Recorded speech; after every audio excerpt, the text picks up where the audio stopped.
Hey guys, welcome back to today's video. Today is Sunday, October 4th, 2020, and today I'm going to be taking a look at a 2020 presidential election prediction 30 days from the 2020 election. Yes, we are 1 month away, and in exactly 1 month from today, that makes sense, right? We will be knowing a general idea of who wins the presidency. Probably in a month and 12 hours, we will have a general idea of who's leading across the country, and the countdown begins today. The final stretch of the campaign season, Donald Trump is diagnosed with COVID-19. The vice presidential debate is still set to happen on Wednesday, but the 2-week quarantine time is likely to push off the second presidential debate and possibly cancel all further debates. It's up to both campaigns to make an agreement on that.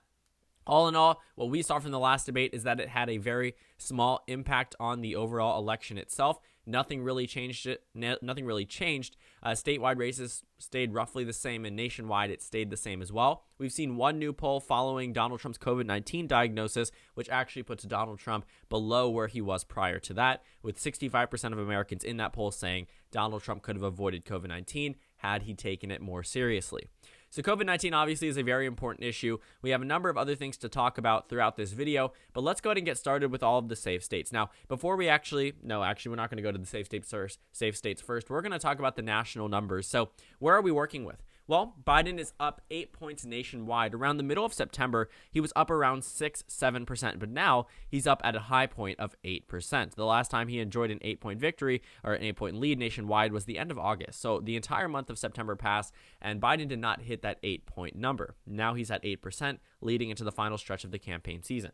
And actually, what we're going to be seeing is Joe Biden doing very well in the national popular vote. Don't be alarmed if Biden wins the popular vote and Trump wins the presidency. That happened in 2016. Now, the Electoral College has historically favored the Republican Party. In 4 out of the 5 most recent presidential elections, the Democratic Party has won the popular vote, despite the Republican Party winning 3 out of the 5 most recent elections. So overall, the Democratic Party typically does better on the national stage compared to the state-by-state stage, but generally they do align up. That's just recently from 2000 up till now. So that'll be a discussion for another day. Today we're focusing on the 2020 election and where the race stands today. So if you don't trust the the 538 numbers, we can go ahead and head over to Real Clear Politics. Now, I know that a number of people tend to check out both, but right now they're about even. Real Clear Politics, has Biden ahead by a larger margin than 538. That's actually one of the few times that actually occurs. And now they have Biden up by 8.1% nationwide. NBC News, Wall Street Journal just recently released a poll today that shows Biden at his all-time high throughout the entire campaign season with a plus 14 lead nationwide. This is right before the election. We saw numbers like this in 2016, 3-4 months before the election. That's why nobody took them too seriously. But right before the election, Hillary Clinton did not lead by 14% before the election. She led by 3%. That's an 11-point increase. And, I'm not saying that's the overall average, but 8% compared to Clinton plus 3, the numbers are very good for Joe Biden. And you don't even have to quote 538 on that. You can check it out in Real Clear Politics. Now, let's take a look at the state-by-state data as we move past the safe states. So all of these safe states, these aren't too surprising. While we have seen some certain battleground states get a little bit more competitive than we might expect, such as Alaska or South Carolina or even, Maine for Donald Trump, overall, the states are probably going to end up voting the same way they have in the past, just they may be a narrower margin than expected. Let's go ahead and characterize Nebraska. I'm going to get rid of the 1st and 2nd district. That's a new addition. We'll talk about that once we get there. And then I believe that is all of the safe Republican states. It should add up to roughly 83. So I believe I am missing one, and that's because I normally characterize Nebraska's 1st as safe. I'm not doing that. Now for Joe Biden, he has a number of safe states as well. Oregon, I'm actually moving out of the safe column. I think it'll be likely this election. We'll move that once we get to the likely states, but don't be alarmed if that part of the West Coast is not filled in. We know how it's going to vote, just the margin may not be too solid that we previously expected. Going across the country, I believe at this point we should have hit 183 electoral votes, but I removed Oregon and Maine's 1st district. Okay, now we're there. So if you're wondering why I'm characterizing New Mexico now as safe and I've removed Oregon from the safe Democratic column, pretty much these states have shifted in a certain way where New Mexico is going to be a very, very solid margin for Joe Biden, but Oregon we might see around a 13 to 14 point victory for Joe Biden, which technically is still, I guess you could say in a way, safe. We know how it's going to vote, but it's likely in terms of the way that I characterize my states. So we're going to go ahead and move past that. Let's get into the likely states, and then we'll talk about the actual competitive states. Again, likely states are states that are probably going to be narrower than a 15-point margin of victory for whichever political party wins there, and it probably won't change in the next month, but it is at least remotely competitive, and both candidates likely have made a play for both of these states at some point, or they were previously Democratic or Republican states, even though they may be lopsided in one way or another this time around. So let's start with the likely Republican states, considering that Donald Trump is running behind Joe Biden by roughly 100 electoral votes. These aren't too surprising. Indiana, Missouri, Mississippi, South Carolina, these are all states that are considered likely for Donald Trump. The reason why I think they're considered likely, mainly because we're going to be seeing increased turnout, and also Joe Biden has been doing very well amongst white voters. He's been winning over a pretty significant portion of them. In fact, he lost, or Hillary Clinton lost senior voters in 2016. Biden now wins them by double digits. So that's going to be a crucial voting block that helps him out. While Biden may be marginally losing support amongst minority voters, he's drastically improving Hillary Clinton's numbers in terms of white voters. And that's where it really matters in these four states in particular, with a very large white population on top of a very large minority population for the cases of South Carolina and Mississippi. Increased turnout benefits Biden both ways. Taking a look at the other likely Republican states, I think Alaska is another likely Republican state. Alaska was likely in 2016, is likely to be likely again. South Carolina was also a likely state for reference in 2016. It was not safe. In Montana, this is another state that I'm going to move down into the likely column. Obama came very close in 2008. First time Joe Biden was on the presidential ballot, Montana went to John McCain by roughly 2%. 2012 rolls around, and it does go to Mitt Romney by a more solid margin. And then 2016 rolls around, it goes to Trump by 20%. We are likely to see a 5 to 6% decrease in Trump support in this state. We've seen it actually closer in terms of the overall margin. I can show you the numbers in Montana. They're pretty surprising. I'm not going to make it lean. It's considered likely. Trump leads by 8%. Now, he led starting off back in March and April by 21%. It reduced down to 13%, and then now it's down to 8%, 9% if you round up, or actually no, 8%. So Montana has significantly dropped in terms of their outward show of support for the president. So Montana, likely for the Democrats. I believe that's it for likely Democratic and Republican states. We can move on to, likely Republican states. We can move on to likely Democratic states. Like I said, Oregon is going to join that mix. Virginia is going to be a likely Democratic state. I think New Hampshire actually will no longer be a likely state. We'll come to that once we get there. Maine at large.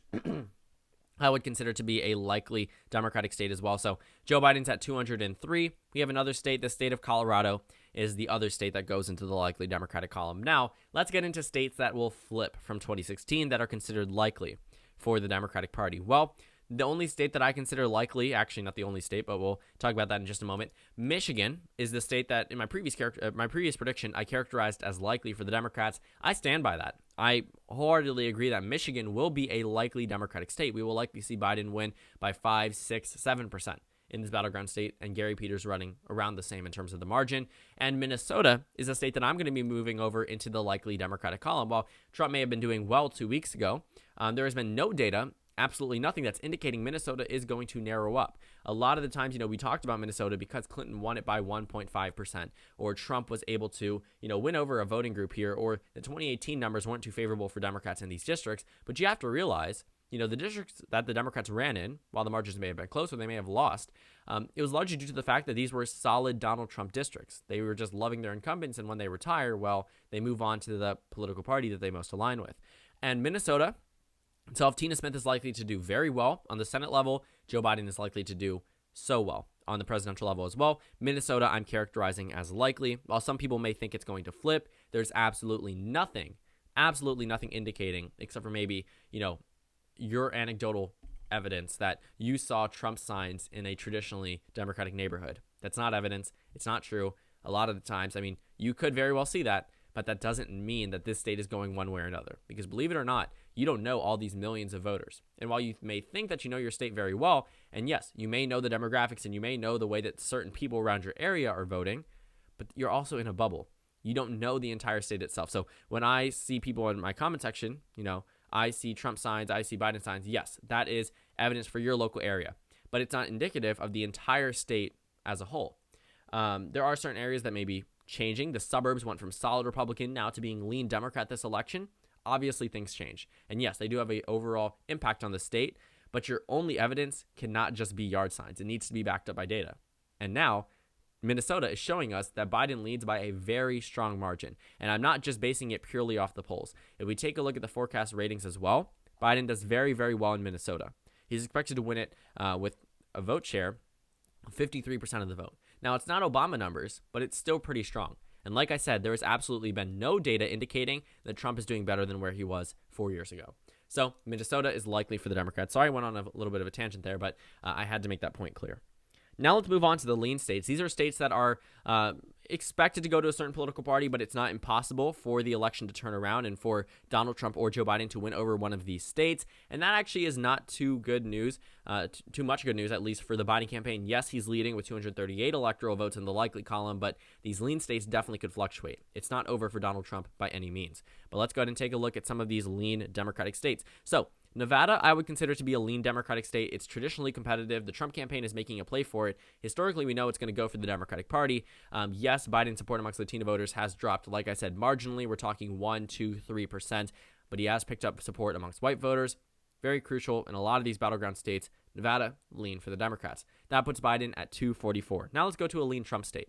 Well, a state that I consider to be lean for Donald Trump is the state of Georgia. I think that this state is going to go to Donald Trump by a 1 to 2% margin. It could narrow up. It could end up going to Joe Biden if a lot of things don't end up working out for Donald Trump in the final stretch of the campaign season. But Georgia, its 16 electoral votes, puts Donald Trump at 140.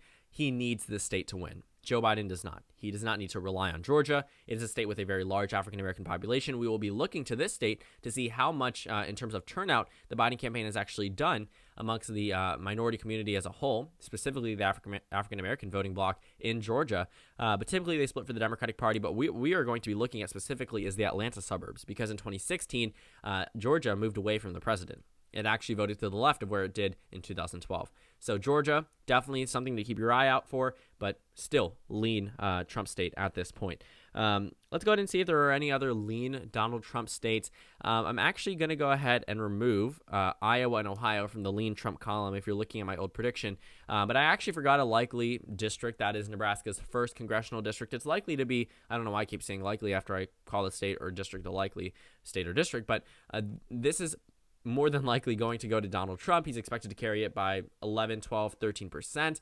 It's Nebraska's first district. It's not traditionally competitive, but it's not exactly 15% solid. Yes, it is going to go to the GOP, but it's possible it does run under that 15-point margin, and that's what we're probably going to see this election cycle. Now, the state of Texas, I'm still going to characterize as lean for Donald Trump. While the numbers don't indicate that he's doing super well in Texas, he's still up by 2%. And if we take a look at the percent chance of winning here, he still has a very solid chance at winning in Texas, a 73% chance. And no, I'm not just going based off 538, but what we've seen from 538 in their previous elections is that they have been probably one of the more accurate pollsters. They got 2012 spot on every single state and district. And then 2016 rolls around. While they may have been wrong in certain districts, they gave Donald Trump the largest percent chance of victory out of any of the models. So they definitely should be given a lot more credit than they have right now, but I will say that this forecast is likely to be correct, but there are some states that definitely could fluctuate. I mean, they're expecting Biden to win Ohio. I'm not going to agree with that with this prediction, but Ohio previously was in the lean Republican column. Texas, I expect Donald Trump to carry. He's probably going to win it by 2-3%. It is going to narrow up. It's going to be competitive in 4 years. It could go to the Democrats in 4 years. I don't see it going to the Democrats this election cycle unless Donald Trump does something really bad over the next month or another October surprise gets released. I mean, we're 4 days in and we've already had 3-4 surprises. So, every single day is something new. But Texas right now, lean for the GOP. It puts Donald Trump at 179. So we have 115 toss-up electoral votes. We can move into the states that are flipping from 2016. I know we avoided those. The only state that we have flipped so far is the state of Michigan. Let's go in. So the first state that I would say is the state of Arizona. Now, I know this is surprising to some people. Arizona is not traditionally a Democratic state, but what we've seen over the past 4 years is that this state has narrowed up consistently. Election after election, it has moved further to the left. 2016, it moved away from Donald Trump. 2018, it went to the Democrats in the House elections and the Senate elections. And now, in 2020, we're seeing the same type of energy for Democrats nationwide, and I mean that quite literally. They led by 8% of the national numbers in 2018. They now lead by 8% right now. We are likely to see Arizona go into the Joe Biden column. He will more than likely flip this state, and it's absolutely going for the Democrats. On the Senate level, Arizona's 11 electoral votes at Joe Biden, putting him at 255. Now, we have 104 toss-up electoral votes, and I'm not going to say Donald Trump won't win any of these. he is likely to carry more than 20, 30 electoral votes in his toss-up column. But he is not going to win the presidency, especially as it stands today.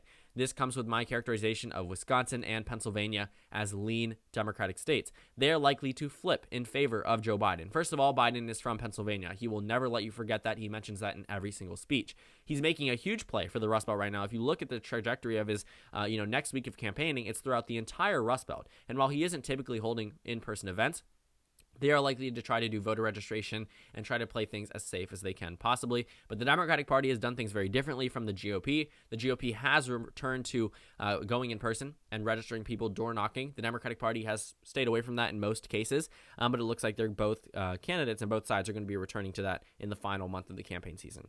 But Wisconsin, Pennsylvania, Joe Biden is likely to win over these voters. Like I said, doing very well amongst white voters. The minority population is not too heavy in both of these states. Joe Biden is likely to see increased turnout amongst that group, but also winning over a number of white voters from 2016 that were Obama to Trump voters that are likely to be Obama, Trump to Biden voters, putting him over the top in both Wisconsin and Pennsylvania. Biden is not likely to return to Obama's numbers in 2012 or even 2008 in any of the three Rust Belt states, but he is likely to hold on to them or at least pick them back up because the last time Joe Biden was on the ballot, he did carry those states with President Obama. So that puts Biden at 285, Trump at 179, 74 toss-up electoral votes. So like I said, I was moving New Hampshire down into the lean Democratic column. I think we're going to see a narrowed up margin. It's still it's still probably going to go to Joe Biden, putting him at 289, but it'll probably be closer than Michigan, Minnesota, Colorado, and Virginia. For Maine's 2nd Congressional District, we're going to actually characterize that one as a tilt, so we'll move back. That was previously a lean characterization. Nebraska's 2nd District, I'm going to characterize as lean. I honestly think that Joe Biden is going to do very well here. In fact, for whatever reason, Nebraska's 2nd District has been pretty solid for Joe Biden throughout the entire stretch of the campaign season. The House election looks like it's going to end up going to Don Bacon, the Republican, but Nebraska's 2nd District, lean for Joe Biden. Like I said, probably has to do everything with the fact that Biden is doing much better amongst white voters than Hillary Clinton. 69 toss-up electoral votes from Iowa, Ohio, North Carolina, Florida, and Maine. Let's get characterizing some of these tilt states. So actually, all of the states on your screen and districts are going to be characterized by tilt. What does tilt mean? If you're new to my channel, essentially it just means that the candidate is leading here or expected to win by 0.1% to 1%, meaning it is going to be one of the closest races in this election cycle.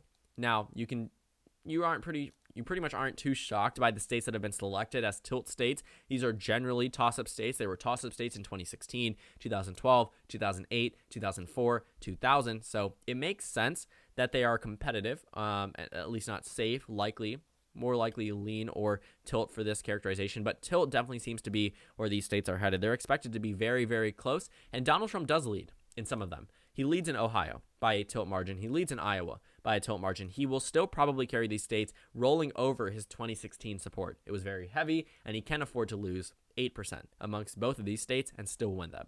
So what we will see is while Joe Biden is doing better in Ohio, he's expected to win it by 538. I'm going against that. I think that both Iowa and Ohio will remain in the Trump column, just will be very, very close. And I think that these are both sleeper states, states that the GOP hasn't really recognized that they may be out of play because Iowa's Senate election is very close. Ohio's presidential election is expected to go to Biden according to 538. So the GOP definitely needs to ramp up their efforts in both of these states for both their Senate election in Iowa, the presidential election in Iowa, the House races in Iowa, all four of them, and then also the House races in Ohio and the presidential race in Ohio, shaping up to be very competitive on almost every level in both of these states. So that puts Trump at 203.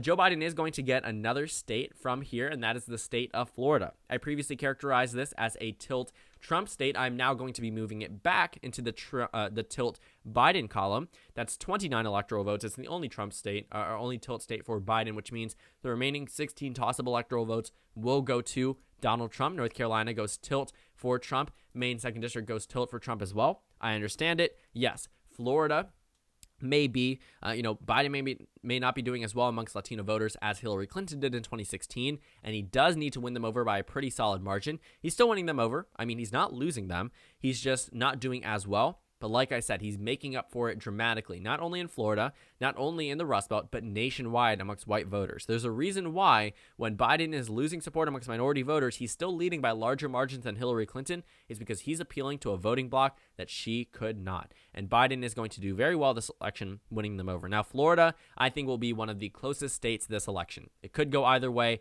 why I just now moved it back into the Joe Biden column. But previously, it was in Trump's just 2 weeks ago. It is now returned to Joe Biden. In fact, an A-plus rated pollster recently, I believe 2 days ago, put Biden ahead by 5% in Florida. So he's enjoying a subtle lead. It's not too strong, but if I was to characterize Florida today, I would give it to Joe Biden. So 319 electoral votes for Joe Biden, 219 for Donald Trump. You can take a look at the left to see the breakdown. 181 solid for Joe Biden, 82 solid for Donald Trump. 57 likely for Joe Biden, 43 likely for Donald Trump. 54 lean for Donald Trump, 52 lean for Joe Biden, and 29 tilt for Biden, 40 tilt for Trump. All in all, ends up with a 100 electoral college victory for Joe Biden at 319, well over the needed number of 270. Donald Trump is at 219 electoral votes. Joe Biden does this by flipping the states of Arizona, Wisconsin, Michigan, Pennsylvania, Florida, and Nebraska 2nd District. You can see a lot of shaded different colors. It's nowhere near as static as it was just 4 years ago with the number of safe Republican states, a number of safe Democratic states. We are seeing some states reduced down to being tilt, lean, likely, which is actually good news, which means the election has been pretty competitive on every level, which means campaigns need to focus more on even smaller states and make a play for states that they previously wouldn't have, just based off the 2016 election results alone. So thank you guys so much for watching this video. Make sure to comment down suggestions below. Subscribe on the left if you haven't already, and check out the Instagram and Twitter. At the bottom left of the screen, there's also a Discord link for you to go ahead and join. On the screen, there's a video you can watch and then a playlist for my other 2020 election predictions. And really quickly, before I go, if you don't believe the 538 map, take a look at the Real Clear Politics No Toss-Up states. It could have been a lot worse for Donald Trump. I'll tell you that much. But anyways, signing off. Again, thank you guys so much for watching, and I will see you all later today.